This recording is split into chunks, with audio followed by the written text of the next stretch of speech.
El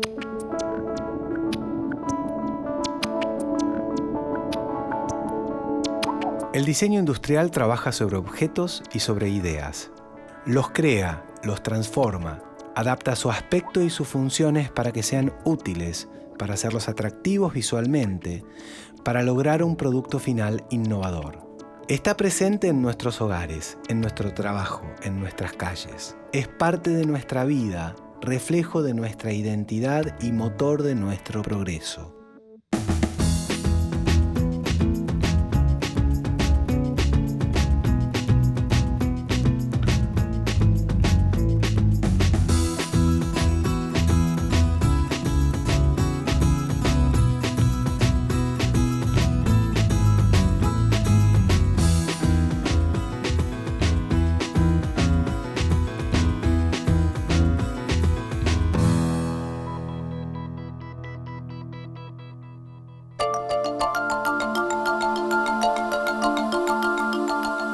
La agricultura es una actividad en constante evolución y crecimiento. Por su historia, por sus condiciones naturales y por la eficiencia que han desarrollado sus productores, la Argentina ha logrado emerger como uno de los líderes mundiales en el desarrollo de la agroindustria. Las fábricas, talleres y polos industriales relacionados con actividad agropecuaria se han transformado en el motor de muchas economías regionales y respaldan la apuesta fuerte al crecimiento sostenido de la actividad. Desde el diseño industrial hay todavía mucho por hacer, nuevas maquinarias que atiendan los intereses y las realidades de todos los productores del país, un campo de aplicaciones y soluciones que recién despierta. O sea, la planta es la vista superior de la máquina, ¿no? Parece un Fórmula 1 desde arriba. Este joystick lo que hace es, cuando yo tiro el joystick hacia adelante, estoy acelerando el avance de la máquina y cuando lo tiro hacia atrás, estoy acelerando el retroceso de la máquina.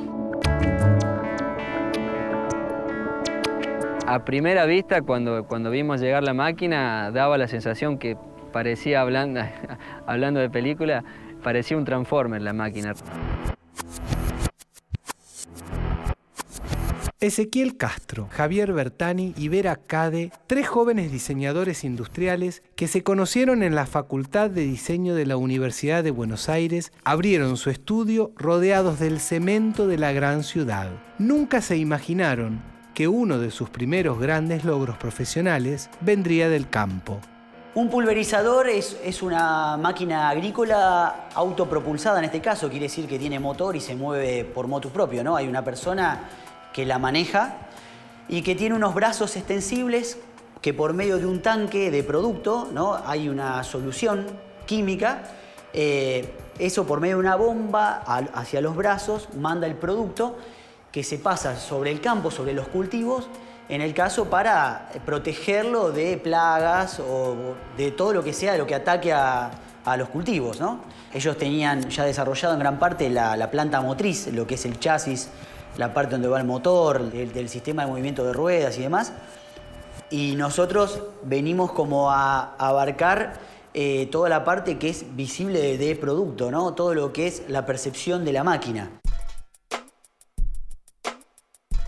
Empezamos a jugar con líneas que tienen más que ver con automotriz. O sea, estamos traspolando, llevando cosas que se hacen en lo automotriz al agro. Empezamos a darle coherencia al producto. El pedido del tanque fue un ítem muy importante, que es con lo que en un punto comenzamos a trabajar muy fuerte desde un principio. Se quería trabajar en una forma que cumpliera con un par de ítems muy importantes. En la parte posterior alojaba la cabina, envolvía la cabina de personal. Entonces, el usuario cuando va sentado mira hacia atrás, tiene un amplio abanico de recorrido, de visión, y además tenía que ver con la distribución de pesos de la máquina. Y empezamos a jugar formalmente con cómo lo íbamos a sostener al tanque, porque eso está a 2 metros de altura y son casi 4.000 litros amarreándose en el medio del campo. Se trabajó muy fuerte en ese componente y es un componente que en la máquina generó, digamos, mucha expectativa. O sea, vos lo veías y decías, mirá este tanque de casi 4.000 litros, mirá la forma que tiene, ¿no? O sea, es un tanque que no se hace generalmente en la Argentina. Desde esta búsqueda estética, ya pasábamos al diseño de los plásticos laterales que cubrían los tanques.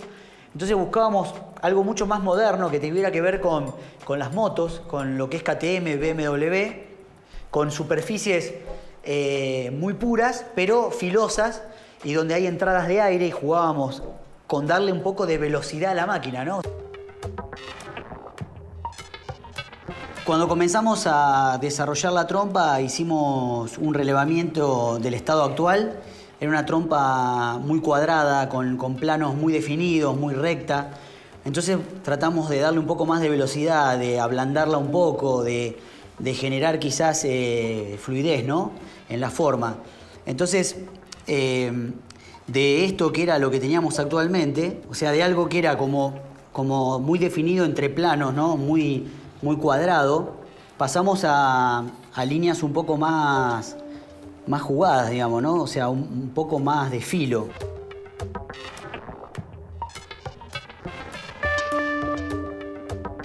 Trabajamos mucho con el ángulo de ataque, digamos, ¿no? Y siempre teniendo en cuenta el tema de la garra, que las dos trompas lo tenían, pero hicimos proporciones mucho más filosas, mucho más jugadas, ¿no?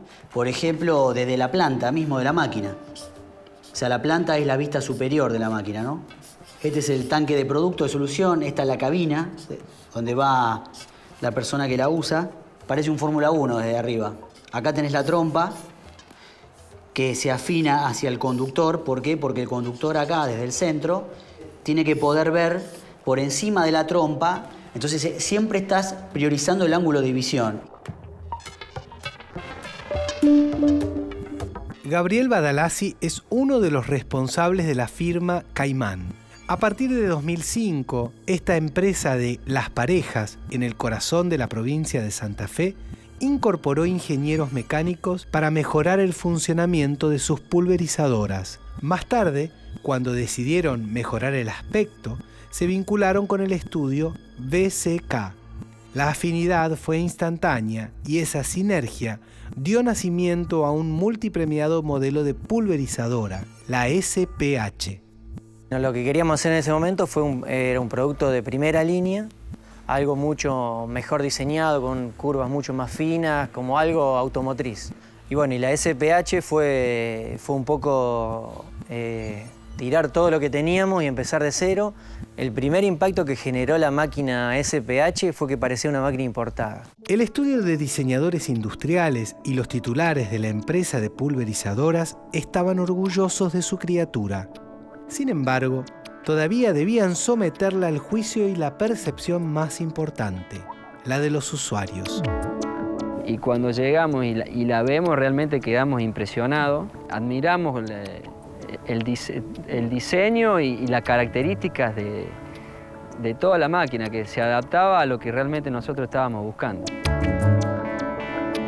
A simple vista parece futurista, ¿no? Hablando de película, parecía un Transformer la máquina realmente, porque en relación a las máquinas actuales ha cambiado muchísimo lo que es el diseño. La imaginación de los usuarios y clientes puede llegar muy lejos cuando los profesionales logran transmitir sus fantasías a los diseños. Esa creatividad que nace generalmente en la infancia suele a veces representarse con dibujos que un día se corporizan y se vuelven realidad. Toda la vida dibujé desde muy chico y es algo que era de todos los días. Irme de vacaciones y en vez de estar en la playa estaba en la carpa dibujando en la mesa. Yo soy del interior, de Carmen de Areco, 140 kilómetros, fanático de los camiones y las motos, más que de los autos, y pasándomela en los talleres. Desde muy chico sabía que me iba a dedicar a diseñar o me gustaba lo que se moviera, siempre lo que se... Y tengo cuadernos y cuadernos que me lo guardaron mis viejos con dibujos. Qué sé yo, salía la Coupé Fuego GTA en el 90 y la rediseñaba. O sea... o salía un camión y le cambiaba la trompa. Cuando el diseño y la ingeniería se fusionan, los límites se corren. Aparecen la innovación y el desarrollo. Los botalones de una pulverizadora son los brazos articulados que se extienden para esparcir el producto en el terreno. Los 3 amigos y diseñadores propusieron reemplazar los botalones de acero de la SPH por unos de fibra de carbono mucho más livianos y de mayor alcance. Para eso se contactaron con la firma King Composite, que fabricaba mástiles de fibra de carbono para veleros de competición. Incorporaron un material que no se utilizaba en ese segmento y generaron un caso de innovación cruzada. Ezequiel me llama por teléfono y me dice, Gaby, dice, tenés que venir a verte esto porque no lo va a creer. Y yo el primer impacto que tengo de cuando entro es de un mástil de velero puesto horizontal sobre unos caballetes que estaban trabajando ahí una gente. Y fue la primera conversación que tuvimos con Alejandro, que yo lo primero que le dije, lo veo arriba de una pulverizadora esto. ¿Qué permite esta tecnología? Permite que, a cambio de los botalones que se usaban anteriormente, que son todos de acero, que generan estructuras pesadas y que hacen imposible llegar a anchos de labor de más de 30 metros. Al reducir el peso considerablemente sin perder resistencia, logro hacer estructuras mucho más largas, de hasta 22, 25 metros de largo, a cada lado del mismo tractor. O sea que con la misma gasto de energía, el mismo cantidad de horas, logro un ancho de labor mucho más grande. Menos pasadas implican menos combustible, menos trabajo para la persona. La máquina sufre mucho menos porque en vez de estar cargando una pieza que pesa 1000 kilos, está cargando una pieza que pesa 500 kilos. Con lo cual la suspensión del tractor ese que estamos hablando sufre mucho menos. O sea, las ventajas son innumerables. Comparando una pulverizadora que tenga 20 metros de ancho de botalón contra uno de, supongamos, de 40, el de 40 va a pisar la mitad de un botalón de 20. También se logra optimizar el tiempo, ¿no? Se utiliza la mitad del tiempo para hacer la misma cantidad de hectáreas. Ahorro hasta el 1% de la superficie que piso. Ese 1% implica un 1% más de rendimiento del campo. Quiere decir que si en la Argentina, a grandes números, se cosechan 100 millones de toneladas, usando esta tecnología podríamos cosechar 1 millón de toneladas extra.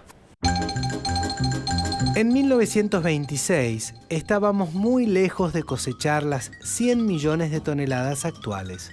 Pero a 135 kilómetros de la ciudad de Santa Fe se gestaba el primer gran paso de la actual explosión del Rinde. Por aquellos días, en la localidad de Sunchales, Alfredo Rotaña dirigía un taller con sus hermanos donde fabricaban una corta trilla, máquina que se utilizaba para separar el grano de la paja. Alfredo se propuso entonces mejorar las cosechadoras tiradas a caballo o con tractores, y para eso la rediseñó completamente y adoptó el motor de la corta trilla para impulsarla. Había inventado la primera cosechadora autopropulsada del mundo. El taller de Alfredo Rotaña y sus hermanos fue creciendo hasta convertirse en una importante planta fabril. Para 1929, cuando por fin logró la patente, ya tenía 5 pedidos de su revolucionario invento.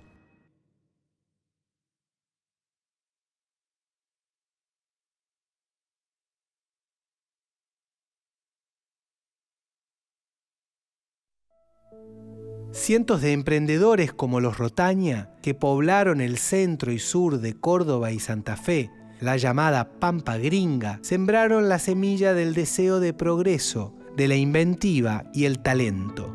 En Firmat floreció otro de esos grandes exponentes, don Roque Basali.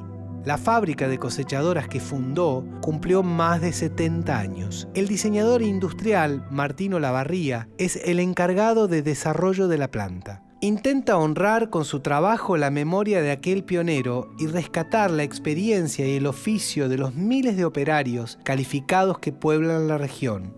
En estos lugares del interior del país, en estos pueblos, está lleno de gente que sabe hacer cosas con sus manos. Cientos de torneros, de matriceros, de modelistas, de soldadores, de plegadores de chapa, de embutidores de chapa. Tengo una chapa finita así, tengo que hacer un agujero y el agujero cuando pongo la mecha me sale cuadrado. ¿Cómo hago para que el agujero salga redondo? Si la mecha es redonda, gira en redondo y el agujero sale cuadrado. Y pasa, ¿no? Porque hay pequeños desfasajes que hacen que se mueva y sale cuadrado. Entonces viene un viejito de esto y te dice, toma, poner un trapo abajo de la mecha, va a ver cómo sale redondo. Vos decís, ¿qué? Pone el trapo y sale redondo. Vos decís, este tipo, ¿dónde la sacó esta? Pavadas, ¿no? Porque son pavadas. Con ellos se aprende infinidad de cosas, ¿no? Infinidad de cosas que desde la facultad, y sobre todo las facultades de diseño, donde la cosa está en light. Todo es muy light en el diseño, ¿no? El hecho de uno poder hacer todo este tipo de experiencias en estos lugares, con esta gente, con estos tipos así tan especiales, tan sabedores de cosas, a uno lo va moldeando, lo va formando, lo va templando, ¿no?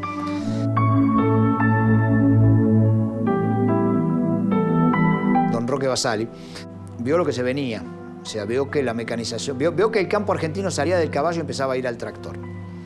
Y él dijo, aparte del tractor hay algo más que agregarle y ese algo más significa cosechar.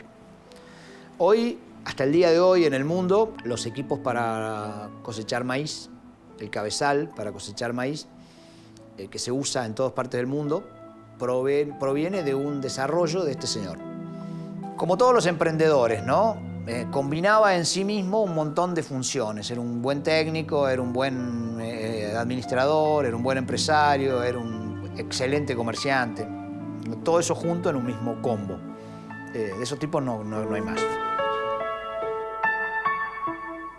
En los últimos 50 años, el diseño de cosechadoras tuvo en cuenta la incorporación de tecnología tanto como la mejora en las condiciones de trabajo de los operarios. Esta es una vieja cosechadora de granos de la década del 60, una Basali Super. El operador que iba sentado ahí donde está el volante y el asiento, su cuerpo era como un sensor. Él recibía todos los estímulos que le daba la máquina, los ruidos, las vibraciones, los olores. Y al lado de él siempre iba algunas otras personas que iban llenando bolsas, porque esta máquina, como ustedes ven, no tiene un recipiente para guardar los granos, sino que se va llenando en bolsas. Ahí, acá va lo que él se llamaba el bolsero. Ahí al lado del bolsero iba un señor que iba cosiendo esas bolsas y las tiraba por esa rampa y iban quedando las bolsas en el campo. O sea, la máquina iba cosechando y iba dejando todo un reguero de bolsas que después se venía con un carro y se juntaba. O sea, esta máquina, si bien aligeraba mucho el proceso de cosecha, también implicaba que hubiera mucha mano de obra trabajando, porque había 3 personas arriba de la máquina, más los que iban juntando las bolsas en los carros y todo eso. Bueno, estamos sentados en una cabina de una cosechadora de granos de alto porte, de producción nacional. Cuando lo encerramos al operador en una cabina como esta, que tiene aire acondicionado, que está presurizada, que está aislada acústicamente y térmicamente, le sacamos todos los estímulos, lo dejamos sin estímulos. Entonces, de alguna manera le tenemos que devolver todos los estímulos de otra manera y se los devolvemos en forma de señales luminosas y de señales auditivas. Desde la información de lo que pasa con el motor, más la información de todos los órganos mecánicos de la máquina, más la información del rendimiento que la máquina va teniendo en la cosecha. Todo esto es hoy una cosechadora de granos y todo esto es hoy cualquier máquina agrícola moderna. O sea, la distancia que hay entre aquellas máquinas y hoy y estas de hoy parece gigantesca, ¿no? Los diseñadores industriales argentinos, testigos de los cambios tecnológicos y de la innovación, parten muchas veces de sus más entrañables recuerdos para aportar soluciones a toda la industria. Y todas las preguntas que me hacía cuando era chico, empecé a encontrar la respuesta. Y era porque uno busca mejorar continuamente los productos, la experiencia para la gente, para las empresas. Y así es como algo que hoy ya tiene varios años, uno ve cómo pasó el tiempo, ve las herramientas que tiene como diseñador y lo que uno pensaba cuando era chico, hoy uno lo puede hacer realidad. Yo creo que la profesión, en mi caso, pasó siempre por preguntarme y mirar mucho y hoy, al haber estudiado esta disciplina, tener las herramientas para poder mejorar los productos y la calidad de vida de la gente. O sea, eso lo traduzco en este camión que tiene mucha más visibilidad, tiene mejores accesos, una cabina mucho más amplia, hace el trabajo mucho más ameno.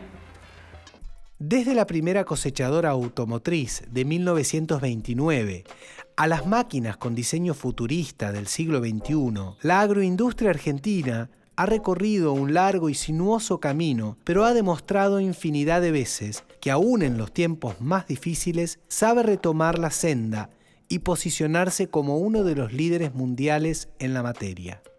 Las mejores sembradoras de siembra directa que existen en el mundo son argentinas. Fabricantes de cosechadoras de granos en el mundo no quedan demasiados, las grandes compañías multinacionales se han quedado con todo. Y hoy es, por cantidad de unidades, por historia, por tradición, la quinta fábrica del mundo de cosechadoras. Es, digamos, todo un orgullo nacional. La primer fábrica de implementos agrícolas de Las Parejas cumplió más de 50 años. Era una mega fábrica donde se producía todo, donde se hacía la fundición del acero, donde se cortaba la chapa, donde se conformaba la chapa. Hoy las fábricas trabajan muy diferente, por lo menos las más nuevas como Caimán. Tenemos una visión de futuro como de una empresa automotriz, que seamos una ensambladora y trabajar en los diseños, que nos provean esas partes que nosotros diseñamos, ensamblarla y dársela al cliente tal cual él nos la pidió a nosotros.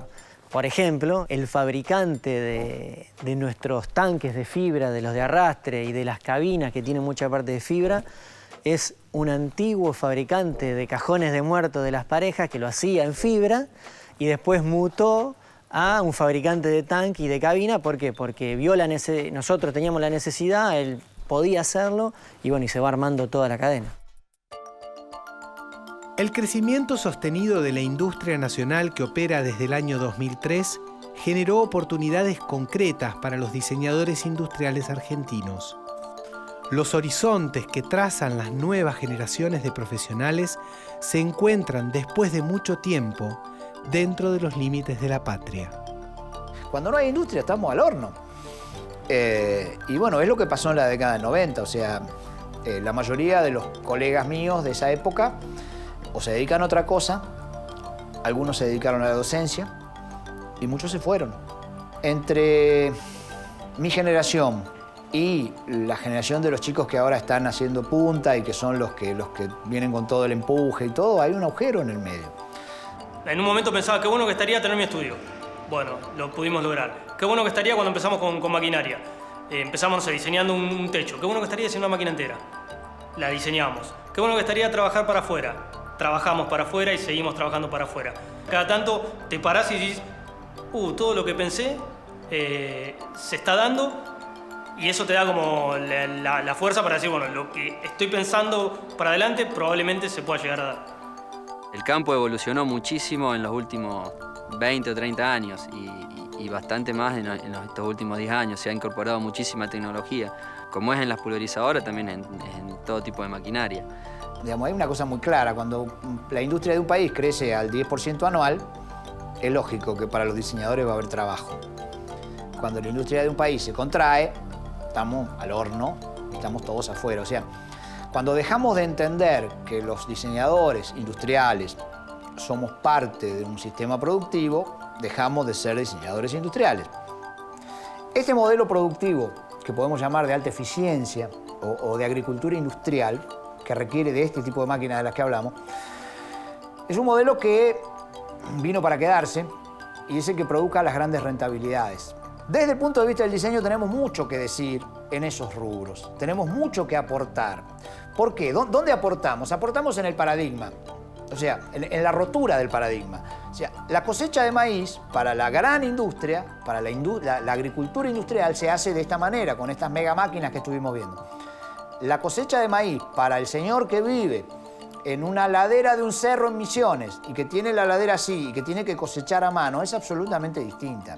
Necesitamos otra cosa, necesitamos otro modelo de máquina.